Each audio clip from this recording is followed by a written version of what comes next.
All right.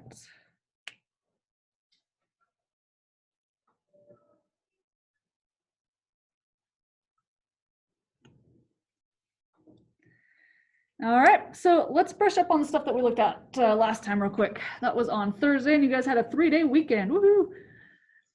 All right, so you've got basically all types of polynomials are in this standard form of a polynomial. We are specifically looking at quadratics today, and that's what we looked at on Thursday too, or quadratics, which I think you guys have seen on sophomore year. But and the stuff I have in purple here is like how they write it. They are going to call your standard form something that I would call your vertex form. So just be aware, in the book, they're calling this the standard form. Honestly, in your future classes, the standard form should be what I have over here. In this particular book, they are calling the standard form this one over here, but just beware, in the future it will not be that one. That'll be vertex form in the future. So we talked about transformations. You can take your parabola, you can shift it, stretch it, do all that good stuff. We talked about completing the square to make it into a perfect square, and then you can see the transformations based off of that. So that's what we did. We completed the square on these. Let's see. And then we found the vertex, we found the axis of symmetry, and then the intercepts. They were x-intercepts, y-intercept. There should not be more than one y-intercept. There could be 2 x-intercepts though. The first couple were nice and pretty. This one right here, example 5, was like really messy answer.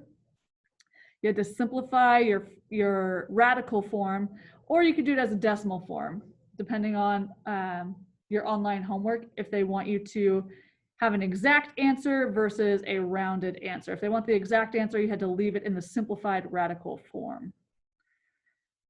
All right, so then let's look up from here on out. I'm on to number 6 here. Write the standard form of the quadratic vertex. Okay, so if they want their version of standard form, again, here's their version of standard form, where they've got basically factored. They've got a times x minus 2 all squared plus k.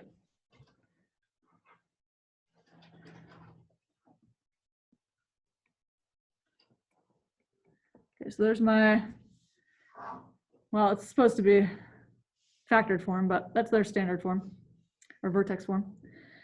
Here's the vertex at 1, 2. Okay, vertex is the point hk, which means that my h is 1 and my k is 2. So they didn't even have to draw it on the graph for you. Whenever they just give you that vertex point, they just gave you the h and the k. All right, so that means I'm going to sub that in. I don't know the a yet, but I do know that this hk, h is a 1, and then k is a 2.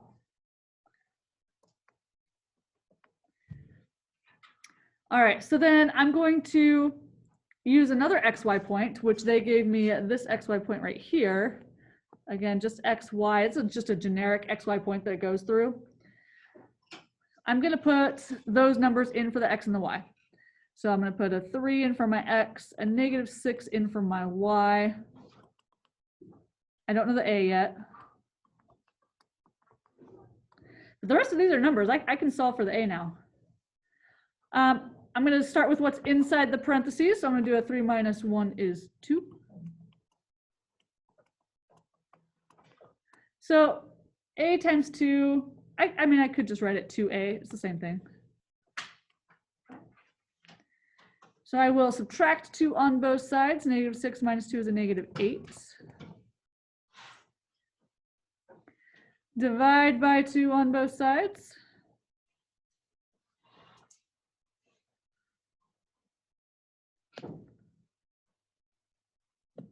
Oh my goodness, yes. I'm missing this little exponent. Squared. So I'm supposed to have a 2 squared, which is a 4. Thank you, thank you. It was squared. So my 2 squared gave me the 4. All right, so I did subtract the 2 over. -6 minus 2 is a -8. And now I'm going to divide that 4 over to get my a by itself. -8 divided by 4 is a -2. All right, I got the a value. A lot of times people see this equal sign and they're like, oh, I'm done. I found that a equals 2. You're not done. The question is asking you to write the standard form. So we just found that the a is a -2. We already got the hk. So h was a 1, k was a 2. All right, so now I can actually write my final answer. I can do y equals -2 times x minus 1 all squared plus 2.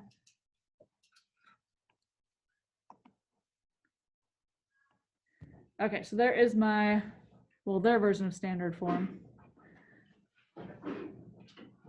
Hello. All right, so do you guys have any questions on doing this without a graph at all?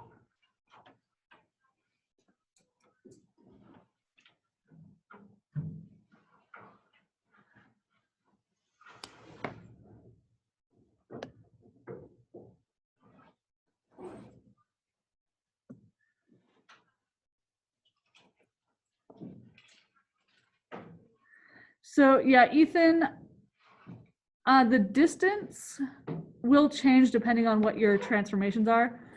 So I wouldn't stick with that.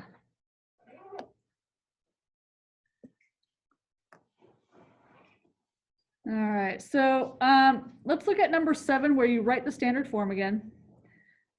It's, again, they're calling it standard form. I would call it vertex form. But because they gave you the vertex, you just have some pieces of information.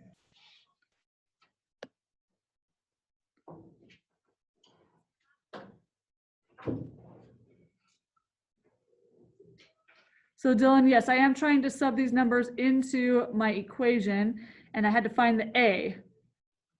Once I found the a, and they already gave me the hk, then I could write my final answer as an equation. All right, so you guys take a sec, do number 7. It's pretty much, very similar. They give you the vertex, they give you a point it passes through, and we'll see what you get.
All right.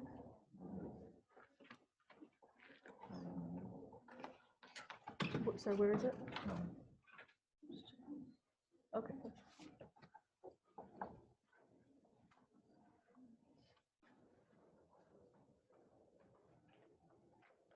Yeah, we're looking for our a value. Very nice, very nice.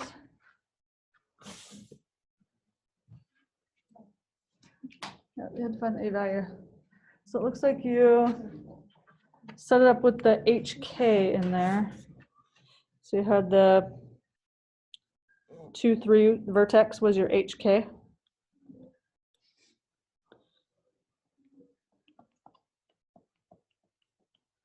So x minus 2 was my x minus h all squared, plus the 3, so my k. Plugged in the hk, all right. And we also have another xy point.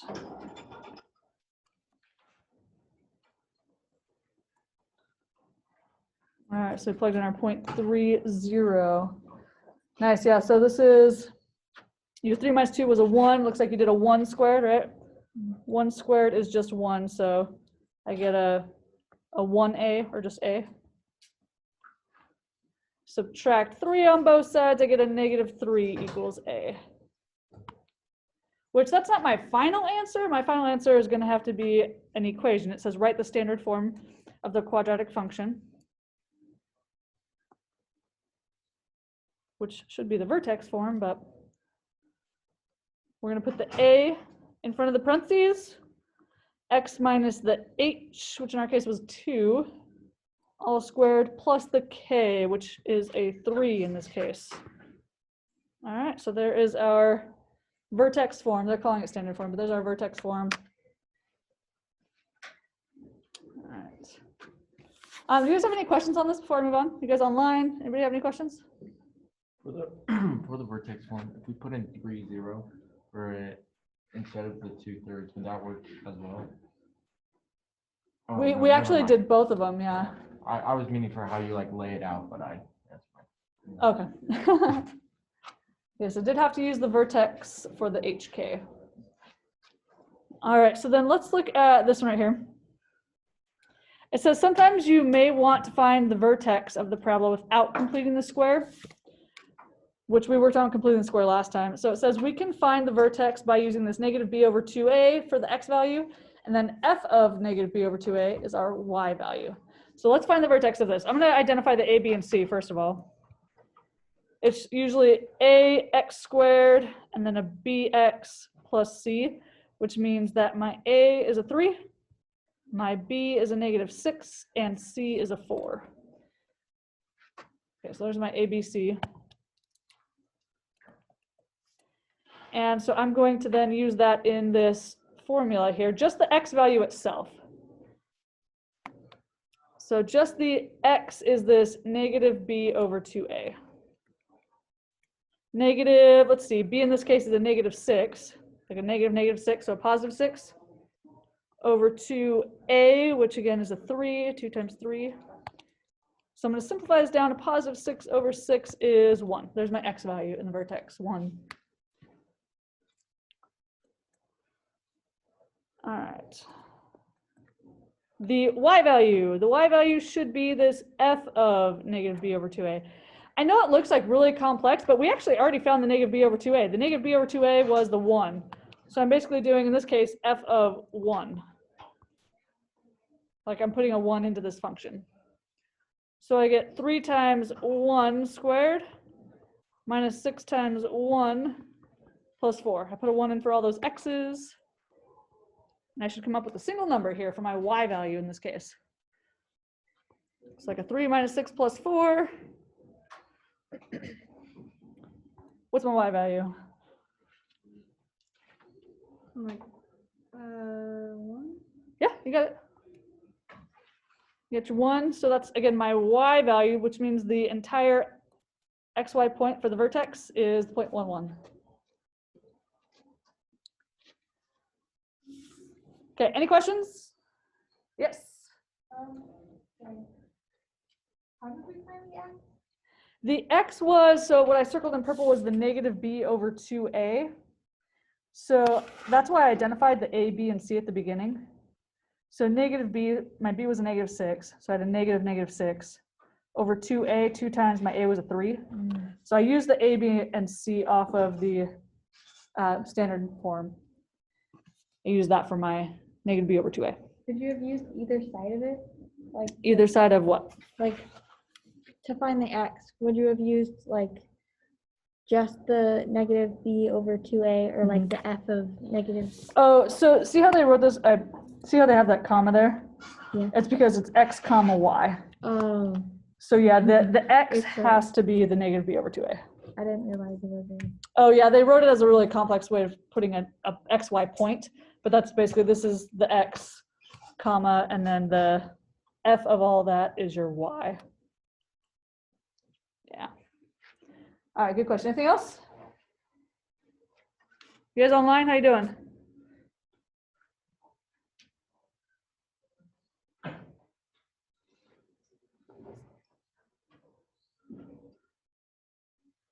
All right, thank you. Okay, so then let's look at example 9 here. The height of a ball thrown by a child is given by this equation. So where x is the horizontal distance from where the ball is thrown, and then how high is the ball when it's at a maximum height. So first of all, I noticed that this is going to be a parabola. In fact, there's a negative 1/8. Because of the negative, this parabola is going to be facing down, which is why they're asking me to find the maximum height. So like whatever that point is for the maximum height on this parabola. So the vertex is what I'm going for. That point is the vertex. So this whole word problem essentially is asking me to find the vertex of this parabola. So I'm going to do pretty much what I did before. Negative b over 2a is my x value. Negative, what's the b?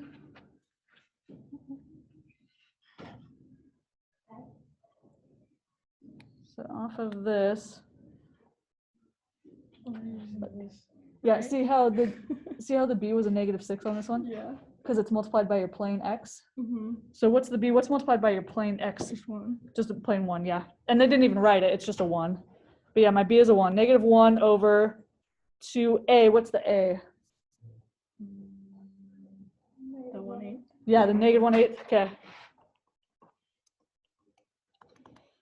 All right, so I'm going to simplify this down. 2 times a -1/8 is a -1/4. Okay, and since I'm dividing by my fraction, I'm going to instead multiply by the reciprocal of that fraction. I'm going to turn it into a -4/1. Or -4, in other words. Negative times negative is positive. This is going to be a positive answer. And -1 times -4 is a +4. There's my x value, +4. Again, I'm looking for basically the vertex here. And the x value is 4. Now, specifically, they want the y value in this vertex. It said, how high is the ball at that maximum height? So they're asking like a y value, how high up it is.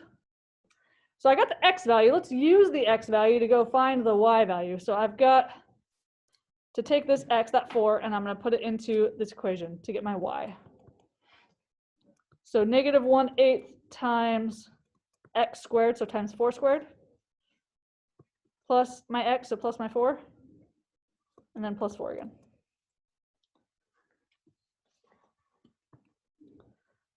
All right, what's 4 squared? Nice, 16. Which an 1/8 of 16, like 16 divided by 8 is 2.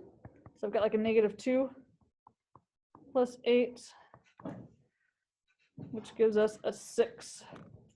So it looks like the y value is 6, and they're asking how high the ball is. We're talking like a vertical height. So I'm going to go with a y value of 6. And they were in what, feet, inches? What are they talking about? They haven't said yet? Okay. Then we're not going to give any units then. It would just be our 6 would be our answer.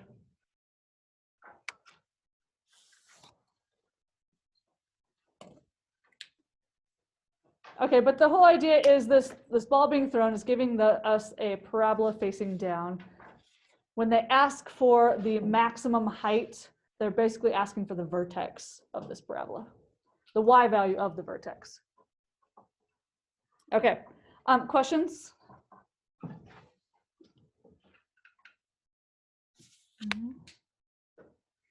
All right. Yeah. What equation did we use for the x value? So for the x value, I used what I had up here in purple, the -b over 2a. And for the y value, I subbed in the x to get my y value. My f of -b. All right. Any other questions?